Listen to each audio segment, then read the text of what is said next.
예, 이번에는 송병훈님이 가져온 시사 한번 들어보겠습니다. 지난주 시사가 너무 핫해가지고 이번 주 시사도 좀 많이 기대가 되는데요. 어떤 시사 준비하셨죠? 네, 이번 주에도 저번 주랑 연결되는 내용인데요. 사실 저번 주 거를 제가 얘기를 할 때 이 부분이 사실 더 중요한데, 조금 밀어두려고 했어요. 저희가 방송에 나갈 시점이 되면은 이거를 저희가 한 일주일 동안 기사로 내기 위해서 준비를 계속 하고 있었고, 언론 쪽에서도 이제 제보를 저희가 넣고 할 거예요. 그래서 월요일쯤이 되면 이제 이거에 대한 기사가 아마 나가기 시작할 건데, 네. 저도 사실 그날 받았던 충격 중에 가장 큰 충격이에요. 그래요? 네. 왜냐면은 지금 현재 저희가 굉장히 성공했다고 느끼는 자부하고 있는 것 중에 하나가 이제 최순실하고 박근혜를 감옥에다 넣은 거잖아요. 그죠. 근데 그 두 사람이 다음 대통령이라는 그 노른자 땅에다가 알박기를 시전했다는 그런 정황적인 증거를 엿볼 수 있는 대목입니다. 잠깐. 그럼 만약에 대선이 12월에 정상적으로 진행이 됐다면 문제가 될 수 있을 만한 정황을 포착했다라는 거네요? 네, 그렇죠. 오. 그때만은 아니라도 일단 다음 대선이라는 거를 위해서 굉장히 오랫동안 공을 들여온 것 같은 느낌을 받았어요. 그러니까 에일리언이 숙주에다가 알 심어 놓듯이. 네. 왜 그런지는 들어보시면 아시겠지만, 네. 이제 다시 한번 그때 정황을 설명을 드리면, 네네. 그 투표지 분류기 있잖아요. 네. 투표지 분류기가 정확하게 뭔지도 모르시는 분들이 있는데, 여러분이 투표하시는 소중한 한 표를 사실은 개표장으로 이송이 돼서, 네. 그걸 개표를 실제로 시작할 때, 맨 처음 단계가 이제 함을 여는 거고, 함을 연 바로 다음이 기계를 먼저 돌려요.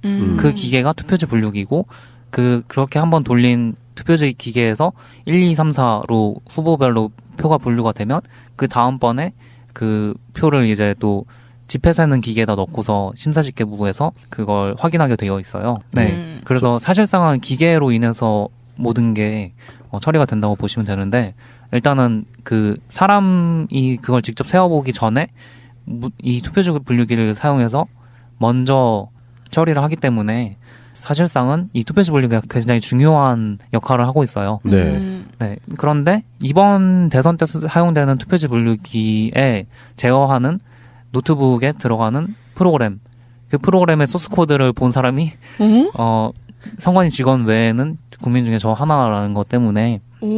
그래요? 네. 때문에 제가 이거를 이제 저만 이제 알고 있었던 사실이고, 일주일 동안에. 그러면은 소유 방송이 단독이야? 예, 약간 그런 느낌이죠. 제일 처음 이제 공적으로 나가게 되는. 잠깐, 나 엄청 부담스러워. 청심환 좀 사올래? 심장 떨려, 심장. 일단 들어볼게요. 무슨 내용인지. 네. 네. 일단 투표지 분류기라는 게 분류를 하는 거잖아요. 네. 그렇기 때문에 1번 표에는 몇 장이 같고 2번 표에는 몇 장이 같고 그런 것들을 결과를 내고 표를 실제로 그 함에다가 넣는 일을 한단 말이죠. 그런데 그 노트북이 그걸 하는 동안에 그 결과들을 결국에는 이제 저장을 하게 돼 있잖아요. 되어 있을 거 아니에요. 네네. 근데 그 결과를 저장할 때 얘는 이제 네트워크가 연결되어 있지 않다고 선관위가 계속 주장을 하고 있고, 실제로도 이제 네트워크를 통해서 그 결과를 보내지는 않아요. 대신에 노트북에 있는 하드디스크가 있을 거 아니에요. 네. SSD나 하드디스크가 있을 건데 거기 안에다가 이제 파일을 하나 생성을 해요. 그래서 투표지 분류기 프로그램이 돌아가는 그 폴더 안에다가 DB라는 폴더를 만들고 그 안에다가 데이터베이스 파일을 하나를 만들어요. 그래서 로컬 데이터베이스, 온라인 데이터베이스가 아닌 로컬 데이터베이스를 생성을 하고 거기에다가 결과값을 저장하게 되어 있어요. 그런데 문제는 뭐냐면요, 그 로컬 데이터베이스를 생성할 때 사실 모든 데이터베이스는 이제 주로 대부분의 데이터베이스 형식들은 암호를 이제 가지고 있게 만들어져요. 네. 그래서 데이터베이스 파일에 접근할 때 암호가 있어야지만 걔를 열어볼 수 있게 되어 있거든요. 그런데 그 암호를 전국의 모든 투표지 분류기가 그 암호를 공통된 암호를 가지도록 코딩이 되어 있었어요. 그래서 제가 그런 부분에 대해서 지적도 했고, 그걸 어떻게 하면은 그걸 전국에 있는 모든 투표지 분류기가 다른 암호를 가질 수 있는지 그런 방법까지 제가 다 자문해줬기 때문에 제가 이거를 공개를 하는 부분이에요. 사실 그런 패스워드가 동적으로 바뀌는 값이 아니고 그렇게 코드에다가 딱 박아놓은 거가 이제 하드 코딩이라고 하는데, 그거를 그렇게 하는 거가 굉장히 문제예요.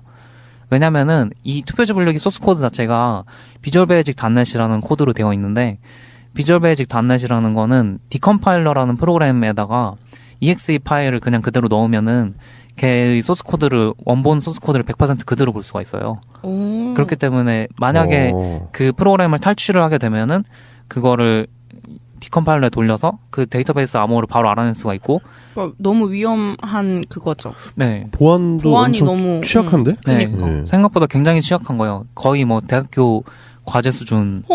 보안이거든요. 대학교 과제 수준 대선을 잠깐 대학교 과제 수준 비하하는 겁니까 지금?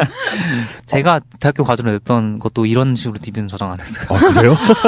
세상에. 아니 더더욱 좀 너무 저는 지금 머릿속이 혼란한데 근데 그거 그렇게 대충 하고 있었어요? 저는 일단 전국에 있는 선관위 그 투표 분류기 그거의 암호가 동일하다라는 것 자체가 소스코드의 암호가 동일하다는 것 자체도 되게 충격적인데다가 이렇게 부실했어? 이렇게 부실했나? 뭐 이런 생각이 드는데 좀 더 들어볼게요. 네. 그래서 그런 데이터베이스라는 거는 결국에는 파일 하나거든요. 그렇기 때문에 그 데이터베이스 규격이라는 것도 사실 이게 MDB라는 파일 규격만 알고 있으면은 어떤 프로그램이든지 간에 이 파일 위치를 알고 있고 이 파일의 규격을 알고 있으면 그걸 언제든지 다른 프로그램이 접속하고 있든 말든 상관없이 열어보고 읽을 수도 있고 그걸 수정할 수도 있어요. 그렇기 때문에 보안이 완전 그냥 뚫려 있다고 보시면 되는 거고. 세상에. 그러니까 대문은 걸어 잠근처럼 보이는 건데 쪽문은 열려 있네. 네, 그런 거죠. 뭐 상관없네. 그냥 왔다 갔다 할 수 있는 그런 구조네요. 네. 그런 상태인 거죠. 외부 프로그램이 그런 것들을 이제 영향을 줄 수 있는 여러 가지 루트가 많이 뚫려 있는 상태라서 제가 그런 부분도 다 어떻게 하면 막을 수 있는지 그런 방법들을 다 알려줬기 때문에 지금 이 얘기를 하는 겁니다. 아, 그러니까 보안점에 대해서 자문을 다 해놓으신 상태에서 네. 말씀을 하시는 거다. 네네. 예. 그래서 이런 것들이 거기서도 실제로 계속해서 직원이 묻는 게 실제로 그럼 어떻게 이런 허점을 어떻게 이용할 수 있느냐 당일날에 네. 그걸 물어봤는데 투표지 분류기 뒤쪽에 보면은 USB 포트가 있어요.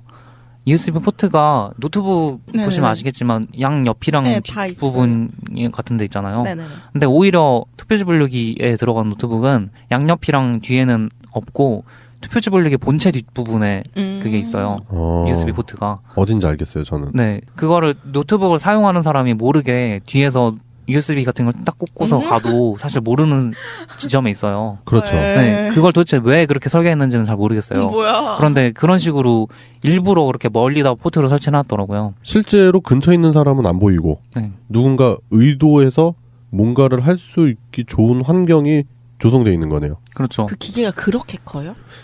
좀 커요. 굉장히 어. 커요. 테이블 네, 이렇게 한 커요. 테이블 크기 정도. 그렇기 때문에 그거를 악성 코드가 아까 그런 데이터베이스 파일을 접근한다든가 그 프로그램의 동작에 영향을 줄 수 있는 악성 코드를 자동 실행할 수 있게 만든 USB를 뒤에다가 몰래 이렇게 딱 꽂고 갔을 때 그 프로그램이 그 바이너리를 탈취해서 데이터베이스를 접근한다든가 그 프로그램 자체를 이제 영향을 줄 수가 있다. 그러면 그 한 군데에다가만 USB 꽂아서 해가도 전국에 있는 거 다 알 수 있는 거 아니에요? 아, 그런 건 아니죠. 그거 하나만. 근데 그렇게 암호가 되는 다 거지만. 똑같은데?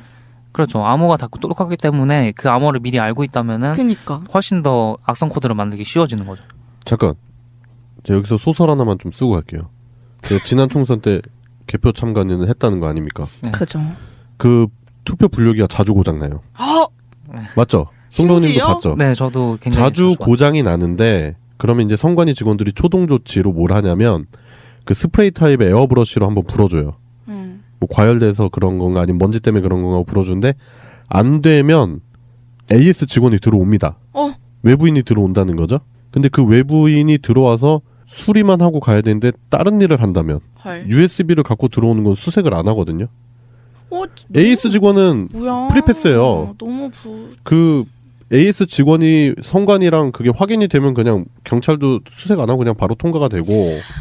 그 영화에서 자주 보던 그 청소부 옷 입고 이거 카드 입고 하고 그냥 들어가는? 잠깐 더 들어봐. 근데 그 AS 직원이 본체를 봐야겠는데 하고 본체 쪽으로 가서 넣다 빼는 거는 누구도 의심하지 감지하기가 않는. 힘들어요. 그렇죠. USB 포트를 무슨 그 마금 장치로 완전히 막아놓고 피스로 찍어놓고 거기다 봉인질을 해놔서 이걸 사용할 수 없다라는 게 확실히 보이지 않는다면 제가 방금 말씀드린 그런 소설도 가능한 거 아니에요? 그렇죠. 그런 것들이 충분히 가능한 상황이고. 영화에서 진짜 많이 봤는데 네. 그렇게 부실한가 싶었거든요. 영화 보면서. 네. 아, 저렇게 해서 지나갈 수 있을까? 근데 할 수 있는 환경이었네, 우리나라가. 예, 이제 좀 더 들어볼게요. 그런 것들이 충분히 일어날 수 있는 상황이라서 네. 그런 것들을 현장을 사실은 몰라요. 그 기계 보안 담당하는 사람들이랑 만드는 사람들은 사실 현장이 얼마나 그런 일들이 일어날 수 있는지 모르는데 그걸 몰라서 설계를 그렇게 했다고는 생각이 안 되거든요. 그걸 아는데도 그런 식으로 설계를 했다고 저는 생각을 하기 때문에 그걸 누가 설계를 했는지 정말 선관위는 꼭 밝혀야 한다고 생각을 해요. 그리고 그 사실은 가장 큰 문제가 뭐냐면은요. 그 기기 자체가 그 기계를 만드는 업체가 이름이 미르전자라서. 네? 왜? 잠깐. 미르전자요. 미르가 그 미르지? 네, 그 그러니까 미르라는 게 여러 가지 의미가 있을 수 있는데. 그렇지 우연이겠지 뭐. 네네. 우연인가요? 순 한글로 뭐 그런 의미가 있잖아요. 일단 박근혜 최순실 국정농단을 겪었던 사람들은 미르라는 이름이 그렇게 썩 반갑지가 않거든요. 그렇죠. 그렇기 때문에 그거가 미르 K스포츠죠. 미르 K스포츠와 어떤 연관이 있는가. 네네. 그런 것들이 계속해서 제기가 됐었죠. 그런데 제가 거기 가서 이제 봤던 놀라운 게 뭐냐면은요. 그 전국으로 동일하게 가는 그 DB 패스워드가 네네. 무려 미륵으로 끝난다는 점이에요. 에? 미르 K. 그게 영어로 미르. 네, K. MIRUK로 끝나더라고요. 그럼 미룩 아니 그 어퍼스트로피 찍으면 미륵이네? 네, 그냥 구글 검색해 보시면 미륵 있잖아요. 그 우리가 흔히 얘기하는 그 불교에 있는 그 미륵. 그 사람의 영어 단어가 이제 MIRUK 미륵이고 그거를 실제로 이제 사람들이 계속해서 의문을 던졌던 게 원래 채태민을 미륵으로 생각을 하는 그 종교파이기 때문에 미르랑 K로 나눠서 미르라는 회사를 만들고 K스포츠라는 회사를 만들었다. 그런 제기가 많이 됐었는데 이거를 소스코드를 딱 보는 순간에 이거 정말 그 회사랑 연관이 있는 회사네. 뭐야? 그걸 딱 뭐야? 에이 아니겠지. 설마 에이. 진짜. 그렇죠. 근데 무리하게 그런 동일한 패스워드를 전국에 동일하게 사용하도록 만들었다는 것도 의문인데. 좀 심각한데요. 그럼. 네. 패스워드 누가 만든 건지. 누가 만들었는지가 네. 큰 의도로 만들었을까라는 생각이 들 수밖에 없는데요. 그렇죠. 그 데이터베이스 패스워드를 누가 만들었는지 누가 결정했는지 그거에 대해서 선관위가 답변을 내놓아야 할 것이고요. 네, 답변 내놔야겠네요. 당연하죠. 네. 왜냐면은 그 미륵, 이 최순실 박근혜 국정농단 이후로 미르 K, 미륵 이런 부분에 대해서 시민분들이 경기를 일으킵니다. 그런데 무려 5월 9일 대선이 코앞인데 거기에 써야 되는 소스 코드의 암호 일부가 미륵이라고요. 네. 아니 무슨. 야, 이거 그게 그렇게 흔한 단어가 아니잖아요. 그 송병호님 그거 보셨을 때 완전히 예, 저는 소름이 막 끼쳐가지고. 그러니까 나도 저도 지금 완전 소름 끼쳐 말도 안 있어요. 돼. 녹음하는데 막 지금 막 등골이 막 지금 날씨가 그렇게 안 더운데 막 땀이 차네 자꾸. 그때 그걸 제가 발견했을 때가 저녁 6시 이럴 때였는데 그때 당시에는 보안자문회의에 참석했던 모든 사람이 다 가버린 상황이었어요. 그래서 저만 사실은 거기 남아있는 유일한 사람이었고. 아니 왜 송병호님은 남았어요? 다른 직원들만 있었던 거예요. 그거 관련된 사람들만 보안 담당 선관위 직원하고 그 기계 프로그램을 만든 회사 사장하고 그 프로그래머 한 명, 이렇게 3명이 저를 계속해서 제가 소스코드를 보는 저를 계속해서 감시하는 사람 3명이 붙어 있었고 그런 시점에서 제가 이제 그걸 발견했기 때문에 그날 자문회의에 참석했던 다른 국회의원이라든가 그 다른 시민단체 의원들은 그런 사실에 대해서 사실 모르고 간 상황이었고. 그러니까 송병호님 그날 남아 있었던 이유가 그거를 끝까지 뭔지를 볼 권리가 있으니까 네네. 그걸 다 확인을 하고 가려고 했었던 네. 거고, 그런 상황에서 나머지 같이 참가했던 분들은 별 의미가 없다고 생각하고 일찍 다 집에 가신 거고. 네. 그런데 송병호님 그걸 확인하려고 하니까 그 주변에 그 선관위 직원들이 자리를 뜨지 못하고 있었던 상황이네요. 네. 그것도 직원들은 서가지고 3명이서 뒤에서 서가지고 제 바로 뒤에서 이제 계속 저를 보고 있는 거예요. 얘가 뭐 보고 얘가 네. 이거 볼까 말까 하면서 완전히 그거지. 그 엄마가 갑자기 내 책상에 와. 너 일어나. 그러면서 책상 좀 한번 봐야겠다 이러는데 짱박 없는 성적표가 있네? 그래서 저 걸리면 안 되는데 그런 느낌? 네. 약간 그런 상황이었고 그래서 제가 그거에 대해서 미륵을 누가 정했느냐 네. 그거에 대해서 이제 누가 정하셨는지는 모르겠는데 이런 식으로 암묵적으로 질문 던졌는데 그거 관련해서는 셋 다 아무런 대답조차 안 하고 그냥 무건을 하셨어요. 그래서 안 해요? 네, 댓글을 아예 안 하셨어요. 그리고 뭐야? 그 보안 담당 직원은 네. 그거에 대해서 그게 뭐 문제가 되느냐 하는 식으로 다른 걸로 자꾸 제 관심을 자꾸 끄는 것만 집중을 하시고 그거에 대한 정확한 답을 안 주고 그냥 넘어가 버렸어요. 제가 그때 당시 그분들이 허둥지둥하면서 다른 걸로 제 관심을 돌리기 위한 저는? 주제를 매우 적극적으로 환기시키는 걸 제가 녹음을 다 해놨기 때문에 아, 그런 것들에 대해서 그분들이 전혀 반박을 하실 수가 없는 상황이고요. 이거 외에도 사실 굉장히 또 커다란 문제점들이 많이 있어요. 보안이 정말 그 중앙선관위 서버 자체도 굉장히 많은 보안적인 허점이 있어서 그런 것들을 저희가 이제 종합해서 월요일에 기자회견을 한 예정이고. 시민의 눈 차원에서 기자회견 하시는 거죠? 네네. 그럼? 네. 모르겠어요. 일단 기자회견이 일파만파 퍼지면 일단 진보 언론에서는 많이 좀 다뤄줄 것 같고 예고편 차원에서도 알아두시면 좋겠다는 생각이 좀 드네요. 근데 무섭다. 나 진짜 너무 실망이야. 내가 그러니까 제가 왜 그 투개표에 대해서 관심을 가졌냐면 예전에 막 그 4.19 때 부정선거 이런 거 뭐 영화 효자동 그죠, 이발사 그죠. 같은 거 보면은 막 갑자기 정전 팍 시켜놓고 표 맞아. 뿌려버리고 다시 불 켜놓고 막 그런 진짜 블랙 코미디잖아요. 우리가 봤을 때는 막 웃기다 예전에 저랬었나 보다 했는데 요즘은 없겠지라는 생각을 강하게 갖던 사람이었는데 2012년 대선 때 실제로 낙곰수에서 마지막 방송을 잘 들어보시면 아실 거예요. 거기서 그 김어준 총수랑 주진우 기자가 계속 얘기했던 게 투표에서 이기고 개표에서 집니다. 투표 참관인 하세요. 가서 개표 참관인 하세요 하면서 계속 강조를 했었는데 그때 아니 지금도 그 기계가 닿았는데 그런 문제가 생길 수 있을까라고 했고 그리고 나서 계속 제기됐던 게 지난 18대 대선에 그러니까 선거 개입 뭐 이런 거 막 나왔었잖아요. 그죠. 국정원이나 막 문제 됐었고 그런 부분들 보면서 그 투표랑 개표가 깨끗하지가 않구나. 그리고 실제로 지난 4.13 총선에 시민의 눈으로 활동을 하면서 봤는데 심각하구나. 진짜 투표에서 이기고 개표에서 질 수도 있겠구나라는 생각을 강하게 했거든요.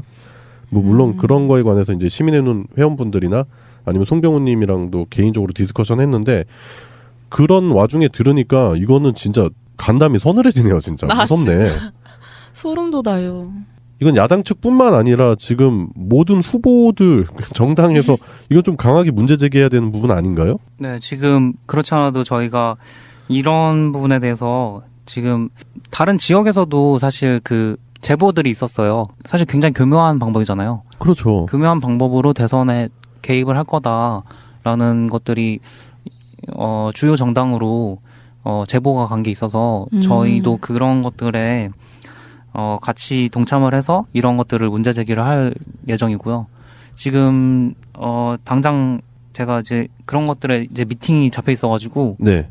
오늘 중으로 이제 막 처리해야 되고 막 그런 상황들이라 저도 아직 정확하게 결정된 건 없지만은 분명히 이슈화를 시키고 저희가 이걸 선관위에서 안 쓰게 하는 거죠. 사실은 그런 문제가 굉장히 많은 상태의 투표지 분류기를 사용하지 못하도록 하는 것에 지금 중점을 맞추고 있고 이번에 더 플랜 영화도 개봉을 했지만 제가 거기 출연을 했기 때문에 사실 또 말하는 게 좀 그렇긴 하지만은 스포는 하지 말고 그런 것도 거기에 사실 집중을 하고 있는 거거든요. 투표지 분류기가 굉장히 허점이 많고 그것들을 중앙에서 굉장히 손쉽게 조작을 할 수 있는 모든 틀을 마련하고 있다.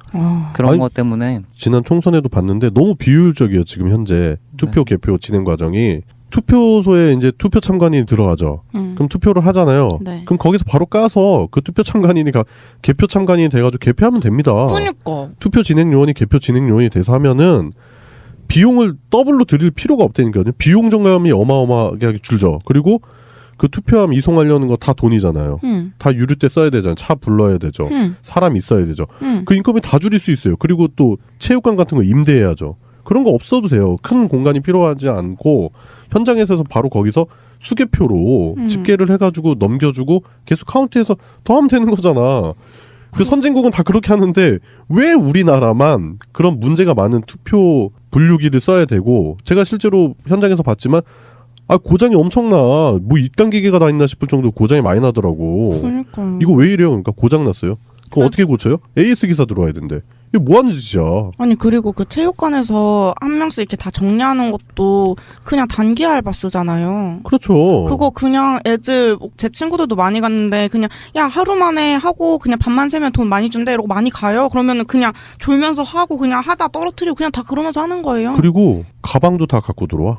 그니까 아니 그냥 전혀 아무런 그게 없다니까. 애들이 그냥 야 나 지금 그거 하고 있는데 그냥 졸리고 힘들어. 다들 대충 해. 막. 여러모로 좀 문제가 많은 그 투표 체계요. 제가 봤을 땐 선거 체제에서 특히 투표 개표 과정이 문제가 많다라는 생각이 소름 끼친다 진짜. 저도 사실은 그거 참석하기 전까지는 그렇게까지 부정선거가 개입될 수 있다고 생각을 안 했는데 그날을 계기로 생각이 저도 변했어요. 제가 시민의 눈 활동을 하고 있지만은 그날을 계기로 해서 더 시민의 눈에 매진하게 되는 저 막 미쳐갖고 막 야근도 하고 막 요즘 그래도 건강은 좀 살피면서 하세요. 지금 혈색이 많이 좀 안 좋은 상황이시고 일단은 뭐 너무 큰 뉴스, 너무 충격적인 좀 얘기였었던 것 같고 이 부분에 대해서 좀 대책 마련이 그리고 개선이 엄청 시급하다. 지금 대선이 한 달도 안 남았습니다. 그렇기 때문에 이런 부분을 짚고 넘어가야 된다. 그걸 그리고 시민분들이 알아서 그런 부분에 대한 문제 제기를 해야 된다. 그런 차원에서 오늘 방송 시사로 송병호님이 가져오신 것 같고 그래 정상적으로 진행이 됐다면 문제가 될 수 있을 만한 정황을 포착했다라는 거네요. 네, 그렇죠. 그때만은 아니라도 일단 다음 대선이라는 거를 위해서 굉장히 오랫동안 공을 들여온 것 같은 느낌을 받았어요. 그러니까 에일리언이 숙주에다가 알 심어 놓듯이. 네. 왜 그런지는 들어보시면 아시겠지만 네, 이제 다시 한번 그때 정황을 설명을 드리면 네네. 그 투표지 분류기 있잖아요. 네. 투표지 분류기가 정확하게 뭔지도 모르시는 분들이 있는데 그 여러분이 투표하시는 소중한 한 표를 사실은 개표장으로 이송이 돼서 네. 그걸 개표를 실제로 시작할 때 맨 처음 단계가 이제 함을 여는 거고 함을 연 바로 다음이 기계를 먼저 돌려요. 그 기계가 투표지 분류기고 그렇게 한번 돌린 투표지 기계에서 1, 2, 3, 4로 후보별로 표가 분류가 되면 그 다음번에 그 표를 이제 또 지폐 세는 기계에다 넣고서 심사집계부에서 그걸 확인하게 되어 있어요. 네. 그래서 사실상은 기계로 인해서 분류기가 그 암호를 공통된 암호를 가지도록 코딩이 되어 있었어요.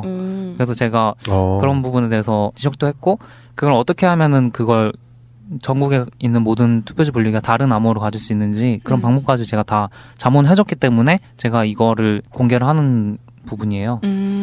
사실 그런 패스워드가 동적으로 바뀌는 값이 아니고 그렇게 코드에다가 딱 박아놓은 거가 이제 하드 코딩이라고 하는데 그거를 그렇게 하는 거가 굉장히 문제예요.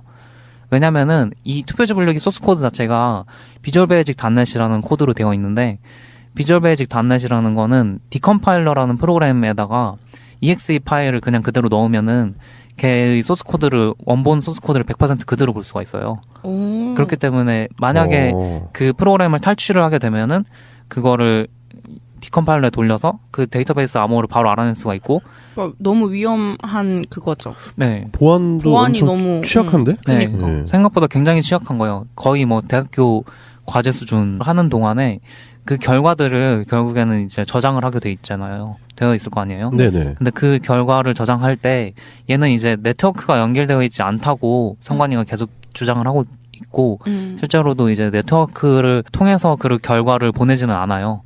대신에 노트북에 있는 하드디스크가 있을 거 아니에요. 네. SSD나 하드디스크가 있을 건데 거기 안에다가 이제 파일을 하나 생성을 해요. 그래서 투표지 분류기 프로그램이 돌아가는 그 폴더 안에다가 DB라는 폴더를 만들고 그 안에다가 데이터베이스 파일을 하나를 만들어요. 그래서 로컬 데이터베이스, 온라인 데이터베이스가 아닌 로컬 데이터베이스를 생성을 하고 거기에다가 결과값을 저장하게 되어 있어요. 그런데 문제는 뭐냐면요. 그 로컬 데이터베이스를 생성할 때 사실 모든 데이터베이스는 이제 주로 대부분의 데이터베이스 형식들은 암호를 이제 가지고 있게 만들어져요. 네. 그래서 데이터베이스 파일에 접근할 때 암호가 있어야지만 걔를 열어볼 수 있게 되어 있거든요. 그런데 그 암호를 전국의 모든 투표지 이번에는 송병호님이 가져온 시사 한번 들어보겠습니다. 지난주 시사가 너무 핫해가지고 이번 주 시사도 좀 많이 기대가 되는데요. 어떤 시사 준비하셨죠? 네, 이번 주에도 저번 주랑 연결되는 내용인데요.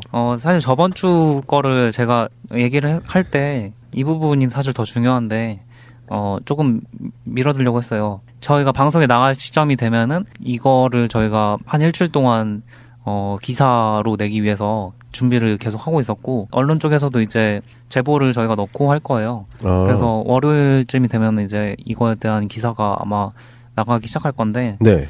저도 사실 그날 받았던 충격 중에 가장 큰 충격이에요. 그래요? 네. 왜냐면은 지금 현재 그 저희가 굉장히 성공했다고 느끼는 자부하고 있는 것 중에 하나가 이제 최순실하고 박근혜를 감옥에다 넣은 거잖아요. 그죠. 근데 그 두 사람이 다음 대통령이라는 그 노른자 땅에다가 알박기를 시전했다는 그런 정황적인 증거를 엿볼 수 있는 대목입니다. 잠깐. 그럼 만약에 대선이 12월 모든 게 처리가 된다고 보시면 되는데, 일단은 그 사람이 그걸 직접 세워보기 전에 이 투표지 분류기를 사용해서 먼저 처리를 하기 때문에 사실상은 이 투표지 분류기가 굉장히 중요한 역할을 하고 있어요. 네. 네. 그런데 이번 대선 때 사용되는 투표지 분류기에 제어하는 노트북에 들어가는 프로그램, 그 프로그램의 소스 코드를 본 사람이 선관위 직원 외에는 국민 중에 저 하나라는 것 때문에. 그래요? 네. 때문에 제가 이거를 이제 저만 이제 알고 있었던 사실이고, 일주일 동안에. 그러면은 소유 방송이 단독이야? 예, 약간 그런 느낌이죠. 제일 처음 이제 공적으로 나가게 되는. 잠깐 나 엄청 부담스러워. 청심환 좀 사올래? 심장 떨려, 심장. 일단 들어볼게요. 무슨 내용인지. 네. 네. 일단 그 투표지 분류기라는 게 분류를 하는 거잖아요. 네. 그렇기 때문에 1번 표에는 몇 장이 같고 2번 표에는 몇 장이 같고 그런 것들을 결과를 내고 표를 실제로 그 함에다가 넣는 일을 한단 말이죠. 그런데 그 노트북이 그걸